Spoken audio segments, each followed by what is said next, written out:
Ever feel like you need to cram a whole semester's worth of knowledge into like 8 minutes? Get the gist of something super fast. Kind of like an 8-minute resume for your brain. Exactly. And when it comes to fascinating bits of history, well, that's exactly what we're aiming for today. This is your high-speed, coast-to-coast flight through the story of TWA. World Airlines, a name that once meant, well, the world, really. And for this deep dive, we've got our trusty roadmap, the TWA Wikipedia page. It's a beast, though. Oh, yeah, tons of info.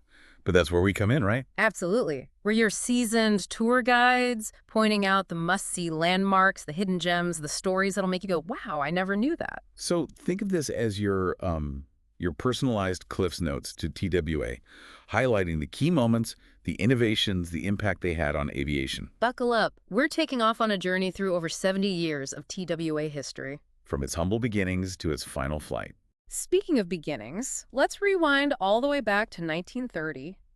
The airline we know as TWA was just getting its wings, but under a different name, right? Yeah, it started as Transcontinental and Western Air, TNWA for short. And get this, the driving force behind its creation was, wait for it, the U.S. Postmaster General. Talk about government intervention. Right. He basically orchestrated this merger between two big players, Transcontinental Air Transport, the one backed by, you guessed it, Charles Lindbergh. The Lindbergh line. That name alone had to be a huge draw. Absolutely. And then there was Western Air Express. Jack Fry was one of the key figures there. A real pioneer in aviation. So you've got these two powerhouses coming together, all thanks to the need for a bigger, stronger airline to handle those precious airmail contracts. Those contracts were everything back then. They were. Shortest route, coast to coast. That was their slogan. Imagine, in 1930, flying from one side of the country to the other. Must have been quite the adventure. Oh yeah, a long one too. Their first scheduled coast-to-coast service took a whopping 36 hours. 36 hours.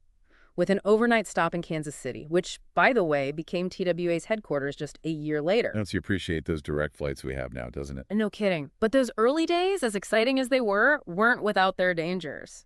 The 1931 Fokker F-10 crash, a real tragedy. Oh, absolutely. A turning point. The plane's wooden wings, they just couldn't handle the stress. Even Newt Rockne, the famous Notre Dame football coach, was on that flight. A devastating loss that really forced TWA to rethink aircraft design and safety. It was a wake-up call for the entire industry, and it pushed TWA to look for new, more reliable planes. Enter the Douglas DC-1. A game changer. Big time. Boeing had their all-metal 247s, but those were already spoken for by United Airlines. So TWA stepped in and basically became the development partner for the DC-1.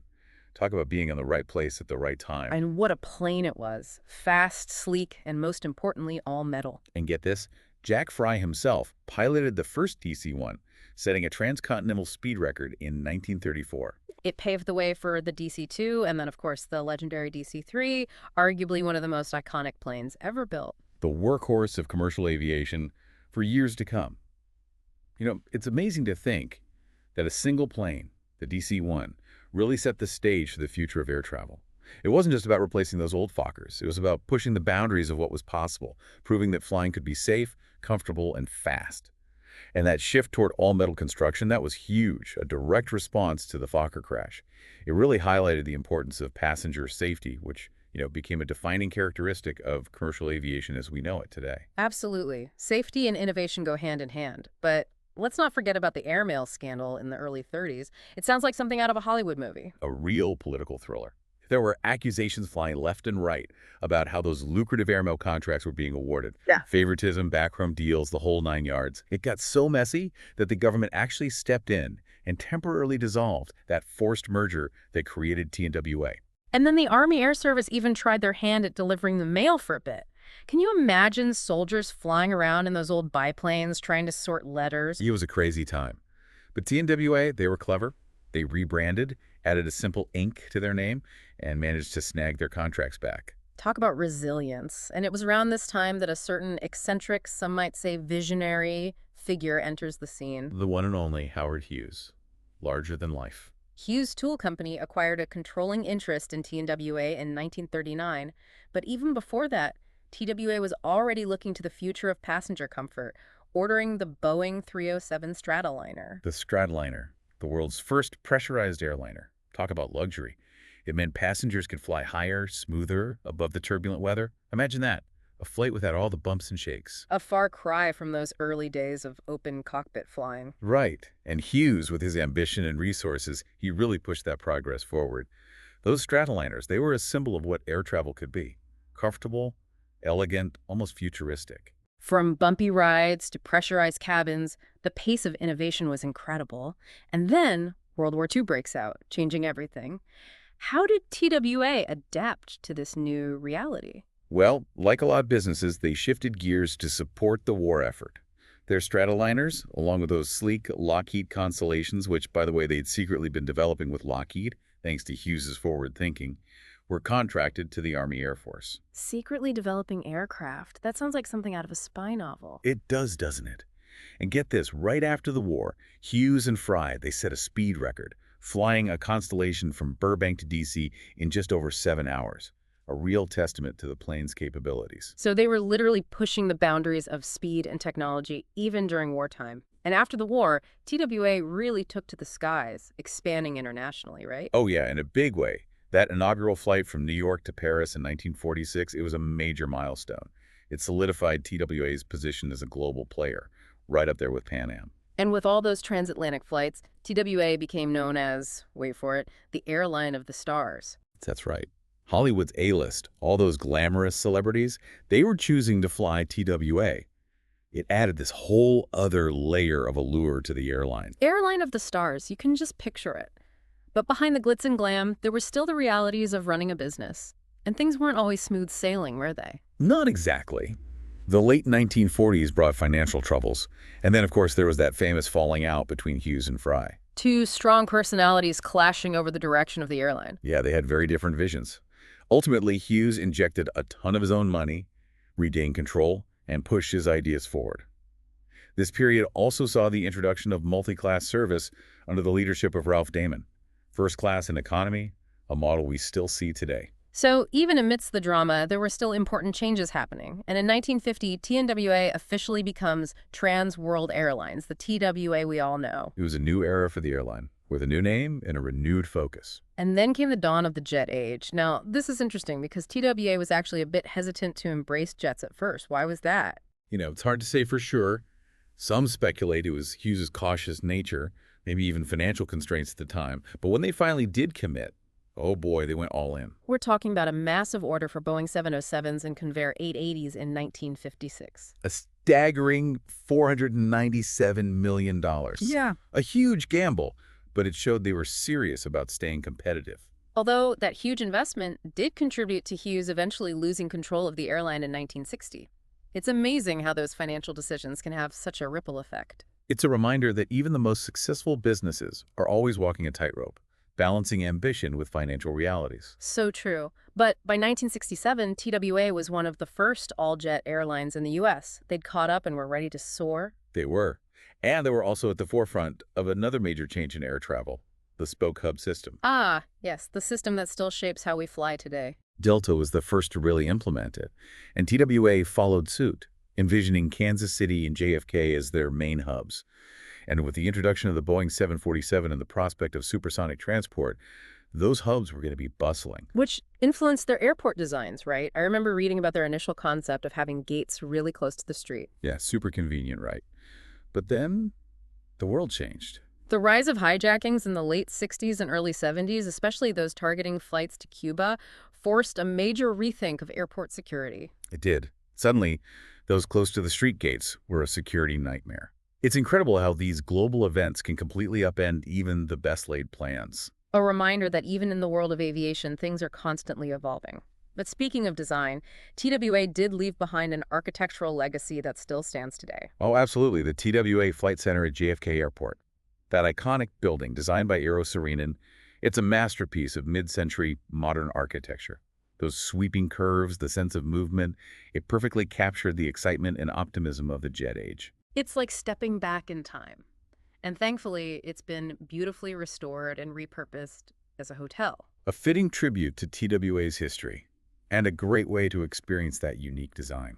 Now, remember their ambitious plans for Kansas City as a major hub? Well, that didn't quite pan out as expected. Right. A combination of factors led to a shift towards St. Louis instead. Union disputes played a role, didn't they? They did. And those security concerns we talked about, they made the existing Kansas City airport design less and less viable.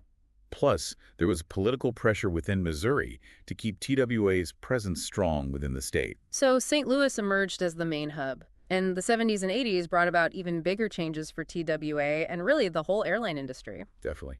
We see TWA trying to diversify under the umbrella of Trans World Corporation. They get into hotels with Hilton, even fast food with Hardee's. It sounds like they were trying to spread their wings beyond just flying. They were.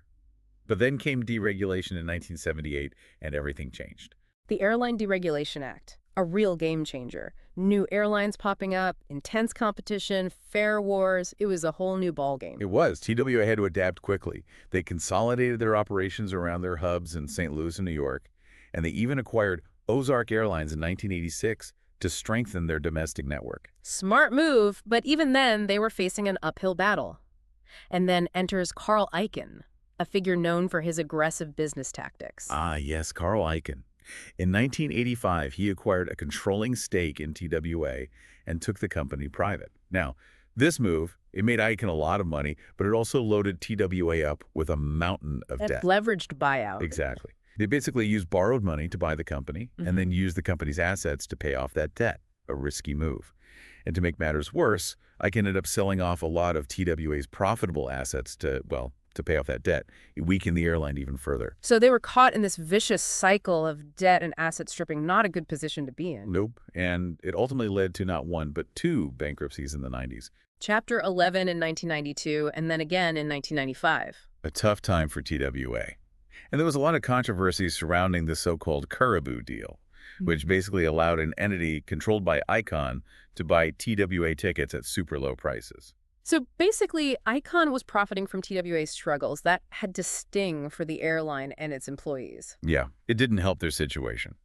But despite all these challenges, they did try to make a comeback in the late 90s, investing in a new, more fuel-efficient fleet. The Boeing 757 and 767, a sign that they weren't giving up just yet. Exactly. It showed they were still trying to modernize, improve the passenger experience, find a path to profitability. But sadly, it wasn't enough. No. In 2001, they filed for bankruptcy for the third time, and that was the end of the line. American Airlines acquired what was left of TWA. And on December 1st, 2001, TWA flew its final flight, a symbolic journey from Kansas City to St. Louis, the end of an era. I get chills just thinking about it. A bittersweet moment, for sure. It was. Shortly after that, the TWA name disappeared from airports, its planes were repainted, and its operations were fully absorbed into American Airlines. The St. Louis hub, once so central to TWA, was eventually closed. But thankfully, TWA's legacy hasn't completely vanished. There's that American Airlines 737 with the retro TWA livery, a nice nod to the past. Right, and the TWA Flight Center at JFK, it's been beautifully transformed into a hotel. It's a great way to experience a little bit of TWA's glamour and history. We also have to acknowledge the tragedies that marked TWA's journey, the Grand Canyon mid-air collision in 1956, a devastating accident. A terrible loss of life. And then, of course, the heartbreaking TWA Flight 800 tragedy in 1996. These events, they not only impacted TWA, but also shaped the way we think about aviation safety and security. The Grand Canyon collision, for example, it really pushed for the development of a more robust air traffic control system. Absolutely. Those tragedies led to important changes that made flying safer for everyone. So, as we wrap up this deep dive, we've seen TWA's incredible journey. From its early days as an airmail carrier to its rise as a global airline, its pioneering spirit, the larger-than-life figures like Howard Hughes and Carl Icahn who shaped its destiny, and its ultimate integration into American Airlines. It's a story full of ups and downs, triumphs and tragedies. So what's really striking is how TWA's story mirrors the story of the American aviation industry as a whole. We see the periods of rapid growth, the impact of new technology, the disruption of deregulation, and the wave of consolidation that has reshaped the industry. Makes you think, doesn't it? About the forces that shape entire industries and how even iconic companies can struggle to survive. It does. So here's a question for you, our listeners. As you reflect on TWA's journey with its highs and lows, what lessons do you think we can learn from it? Lessons that apply to today's business world, where change is the only constant. That's a great question to ponder. Maybe some of you will be inspired to dig a little deeper into TWA's history.